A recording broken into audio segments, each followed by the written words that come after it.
Tonight, we're looking local at the story of an insomniac whose world revolved around buttons. Moving beyond the Palmetto State, we've got sexy, strange, but definitely not spooky celeb Halloween costumes. And of course, what's an entertainment show without some tea? Where Kyvis or Triley might just go back to being Kylie and Travis. You can catch it all right here on The Buzz.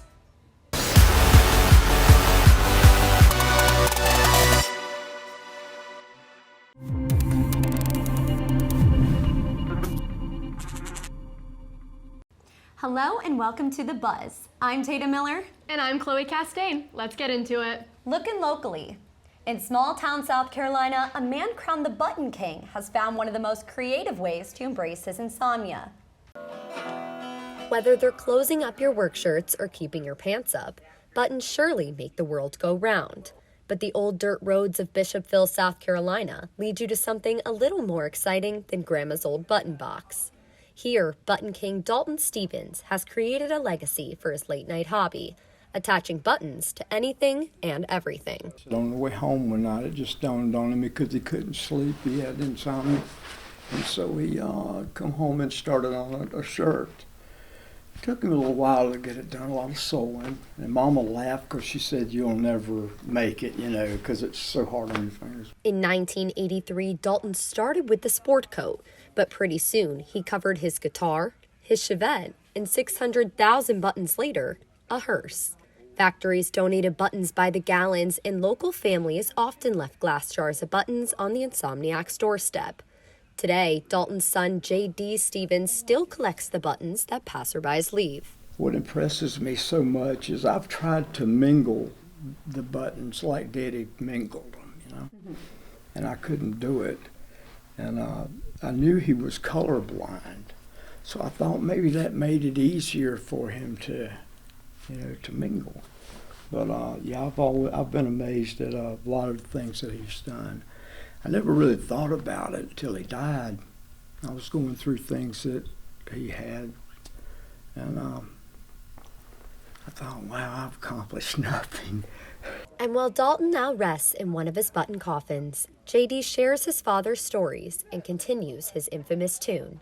For Carolina Insider, I'm Tatum Miller. Folks at home say it's getting out of hand, but I'm the one and only the Button Man. You heard what's going on locally. Let's talk for a bit about what's buzzing beyond us. Takeoff, a member of the rap group Migos, was shot and killed in Houston early this morning at the age of 28. Police say they arrived to the scene of the shooting, a bowling and pool hall, at 2:30 a.m. It was later found out that a private party was held at the venue. At the scene, one person was pronounced dead, presumably Takeoff, and 2 other victims were taken to the hospital in private vehicles. However, information about specifics in the case is being kept under wraps. Drew Finling, a lawyer for Takeoff, called the news of the rapper's death, quote, a devastating loss, particularly for Atlanta, end quote. Takeoff began performing with Offset and his uncle and fellow rapper Quavo in 2008 as the group Migos. The trio found fame in 2013 with their single Versace and continued to climb up the ladder with their hit Bad and Bougie, featuring Lil Uzi Vert in 2016. Migos has yet to comment on the death of their member, but our condolences go out to the group, family, and friends of Takeoff. It's no secret that celebrities go over the top for galas, red carpets, and even Halloween. This Halloween, we saw celebrities go all out for the holiday on Instagram with so many costumes both in and out of character for multiple celebs. Kylie Jenner started off Halloween strong, but definitely out of character with the Bride of Frankenstein costume, wearing a long-sleeved, floor-length dress topped off with a wig. But in true Kylie Jenner fashion, the mother of now 2 donned a bright red latex bodysuit with nothing on the bottom except a matching pair of thigh-high latex boots the very next day. Her sister Kendall Jenner opted to be Jessie, the cowgirl from Toy Story, for Halloween, but put a slightly strange, sexy twist on the costume that is definitely not family-friendly. But to make up for it, Kendall sported a full-coverage cucumber as her costume, holding a knife. Continuing on with odd costume choices, model Heidi Klum rolled up literally to her Halloween party in a worm costume. Though many of these costumes weren't scary at all, they certainly caused a spook amongst viewers, myself included.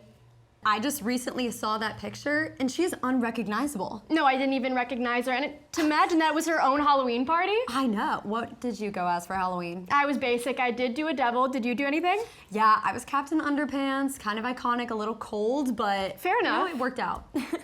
And that's all we have for your entertainment news, but don't go anywhere. After the break, Rachel Carter will be sipping and spilling some serious tea. Stay tuned. Rapper and songwriter Travis Scott is accused of cheating on Kylie Jenner, media personality and the mother of his 2 children, with Instagram model Regine Carr. Carr shared a video to her Instagram showing Scott on the set of a shoot. This made fans speculate that the two had met up. Scott took to Instagram to comment on the situation, saying, "I'm saying this for the last time. I don't know this person. I've never been with this person, so please stop with the continuous cyber games and fictional storytelling." In response to Scott's comment, Carr accused him of cheating, stating, "Saying you don't know me and you've never once been with me when everybody's seen you with me, when I have pictures and videos of you with me." Previous rumors of the couple surfaced in 2019, but Carr denied these claims. That's all I have for tonight, but stick around because you do not want to miss this week's edition of Bingeworthy, where Tatum and Chloe tell you what show you should watch after this episode of The Buzz. Finally, tonight's binge-worthy show is the new movie, Wendell and Wild. I actually heard that it was produced by Jordan Peele, who has also done some fantastic work in Nope and Get Out, and I also heard it's a claymation.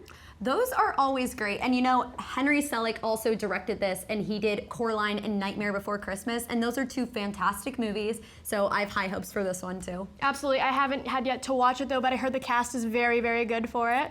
I'm excited. Maybe tonight. And that's all we have for you tonight, guys, but be sure to follow us on Instagram, Twitter, and Facebook at SGTV at USC. To keep up with all of our content, be sure to also visit us online at sgtvonline.com. Until next time, I'm Chloe Castain. And I'm Tatum Miller. Thanks for tuning in.